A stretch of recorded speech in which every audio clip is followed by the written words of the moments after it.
As a fisherman, whether you're chasing bluegill in a local pond with your kids or you're out on big water, chasing trophy fish, a fish of a lifetime, you don't want the knot on your fishing line to be the weak link.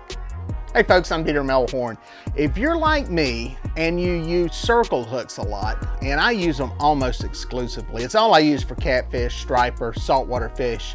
I even use them catching bluegill. I use them a lot and I love them. I love their action. But one of the things that makes the action on a circle hook much more effective is snelling it, using a snell knot, snelling the hook, whatever you want to call it.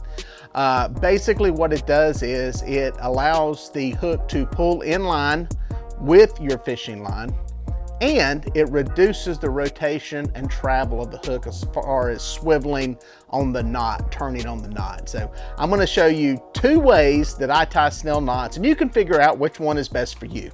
All right, the first method, I'm using, by the way, some monofilament line, mainly because it's clear and you can see it. So I would generally, when I'm fishing, I use clear mono, like some Andy or something like that. But I'm using this yellow high vis line just so you guys can see what I'm doing.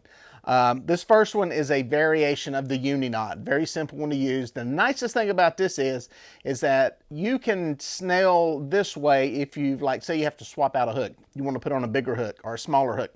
You can cut your hook off and tie this knot right on the end of the line. Whereas this next method, you've got to be able to tie, after you snell the hook, you got to tie it back on to your swivel. So you're going to come up through the eye, just like that. If you'll notice, your line is parallel to the shank of the hook. All right, pull you a nice little piece through here, and you're going to make a loop. You're going to pinch it off and hold it. Now I'll tell you this is a lot easier to do when you're holding a hook. I've got it in this vise, so everything's in focus and you can see in detail exactly what I'm doing. But you're going to make this loop. It's going to be right down through there. All right, what you're going to do is you're going to take this tag in and you're going to make little bitty loops, or I should say wrap around the shank of the hook. So you got your loop. You're just going to wrap around through here. Boom, boom, boom. I usually do it about 5 or 6 times. Go through one more. Boom. Then you're going to pull it through. Pull down with your main line. All right. And you're going to slide this, pulling on both of them at the same time. You're going to pull that, pow, right up there.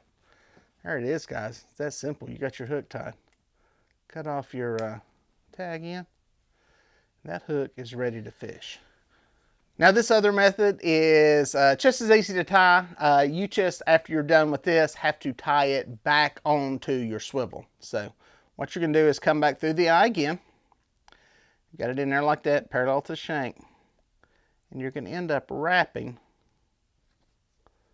this line down across the line you just laid down. Make sure it's stacked nice and neat. All of these are parallel to each other. 7, 8, 9, 10 times. Then you're going to come back through the eye. Like that. That'll pull up nice and tight. Pow! You're good to go. Cut off your tag in. It's good to go. Now, the one thing, this knot will work fine. The one thing I don't like about it is I'm left with this end that I've got to go then tie onto a swivel. So I've got 2 knots to deal with. The other thing, if you pay close attention, you relax this thing at all, that knot starts to loosen up. That's why many people will leave this tag in hanging way down here. That's why I'm not a big fan of this knot and this way of tying it. No matter how much I cinch that thing up, if I loosen this up, there's a recipe for disaster. Now, it takes something pretty significant to cause a problem there, but I like the other way of tying it better. It's why I use the uni knot method. So hopefully that gives you guys a couple options, whichever's easiest for you. They both will work. Thousands of fish have been caught this way. Thousands of fish have been caught the way I do it, and they'll both work. It's whatever works best for you. And makes your day on the water a little bit easier and puts more fish in the boat. Well, folks, if you made it this far, thank you for watching.